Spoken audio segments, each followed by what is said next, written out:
პოლიტიკური ოცნების მხრიდან ამ კანონების გამკაცრება? დიქტატურის დამყარებას. დიქტატურის დამყარებაა, როდესაც ერთის მხრივ. აკრძალავს თუ არა ეს იმოქმედებს თუ არა საპროტესტო აქციებს? დიქტატურის დამყარება ერთის მხრივ, როდესაც შენ ცდილობ პოლიტიკური კონკურენცია გააქრო, ანუ ყველა პარტია მოგლა და რა თქმა უნდა დიქტატურის დამყარებაა, როდესაც შენ ადამიანის ფუნდამენტურ ბუნებრივ უფლებებს ეწინააღმდეგები.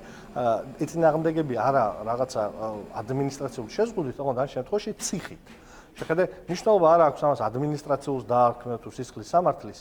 დღეს რა მოცემულობა დადგა? მოცემულობა არის ესეთი, რომ ადამიანი, რომელსაც სურს რომ გამოხატოს თავისი პროტესტი, რომელიც არის ერთის მხრივ მის კონსტიტუციური უფლება და მეორეს მხრივ ფუნდამენტური ადამიანის უფლება არის. მე რო შენ გითხრა რას ვფიქრობ შენზე, ან შენ რომ მითხრა რას ვფიქრობ ჩემზე, ეგ არის შენი ფუნდამენტური უფლება. ოღონდ ამ შემთხვევაში შეხედე რა შემოვიდა თამაშში. მე თუ სახელმწიფო ვარ, აღარ შეგიძლია შენ ყველაფერი თქვა ჩემზე და აღარ შეგიძლია შენ ყველაფერი მოითხოვო ჩემგან. ანუ აღარ დგეხარ შენ იმ მდგომარეობაში, სადაც თავისუფალ სამყაროში ადამიანი დგას. ანუ დღეს შენ ამ ქვეყნის მოქალაქე არასრულფასოვანი ადამიანის როლში შეხვედი, იმიტომ რომ დღეს შეიძლება არ მოგწონდეს ის პროტესტი შენ პირადად რუსთაველზე, მაგრამ ხვალ სხვა რაღაცაზე მოგინდეს პროტესტი და ზუსტად იგივე ამბავი მოგიდგება შენ.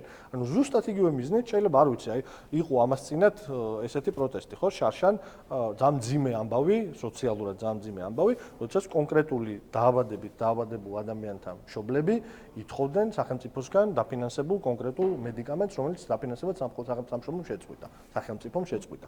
ამ პროტესტის შედეგი გაგახსენებთ იყო ის, რომ ამ დედებმა აი ამ შეუპოვარი ბრძოლით და კანცელარიასთან ღამეების თენებით მიაღწიეს იმას, რომ ეს წამალი ჩამოვიდა უკან. ეხლა შეხედეთ ამ კანონით რა შეიძლება მოხდეს, რა შეიძლება მოხდეს კი რაც მოხდება. ამ კანონით როდესაც იგივე ტიპის პრობლემა დადგება და კანცელარიასთან დაждდებიან ღმერთმა არქნას, ღმერთმა დაიფაროს ყველა ადამიანები თავის შვილებისთვის სიცოცხლის გადასარჩენად. და ასეთი რამე დამერწმუნებით ალბათ დამეთანხმებით თქვენს, რომ ამ ქვეყანაში სამწუხაროდ ხშირად ხდება. ბევრი ესეთი უბედურების წინაშე ვდგავართ, რომ გაჭირვებული ქვეყანა. სახელმწიფო შეიძლება, რომ არ ვიცი, სახელმწიფო ინსტიტუტების შეფერხების საფარქვეშ ეს ხალხი დაშალოს იქიდან და ციხეში გაუშვას.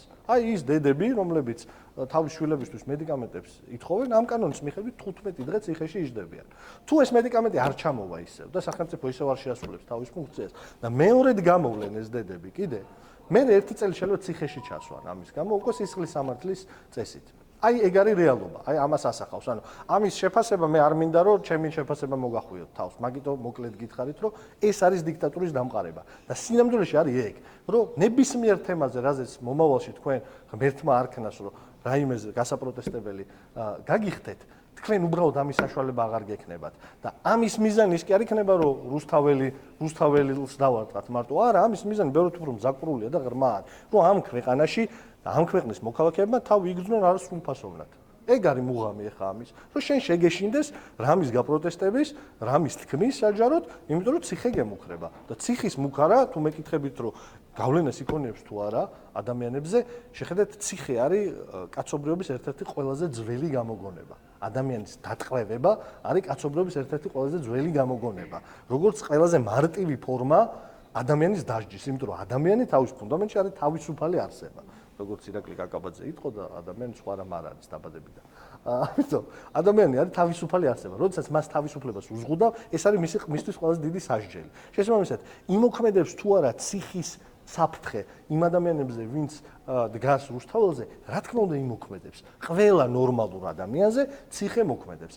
არიან მათ შორის სამოქალაქო გმირები, რა თქმა უნდა არიან და ისინი ამ პროცესს გააგრძელებენ. ოღონდ ეგ არ ცვლის იმას, რომ სახელმწიფომ გუშინ მიიღო კანონი, რომელიც მხოლოდ დიქტატორულ ქვეყანაში მოქმედებს. არა ავტოკრატიულში, არა რაღაც ავტოკრატიულ მიდრეკილებს, არა, მხოლოდ დიქტატორულ ქვეყნებში მოქმედებს. კანონი, რომელიც ზღუდავს თქვენს გამოხატვის თავისუფლებას.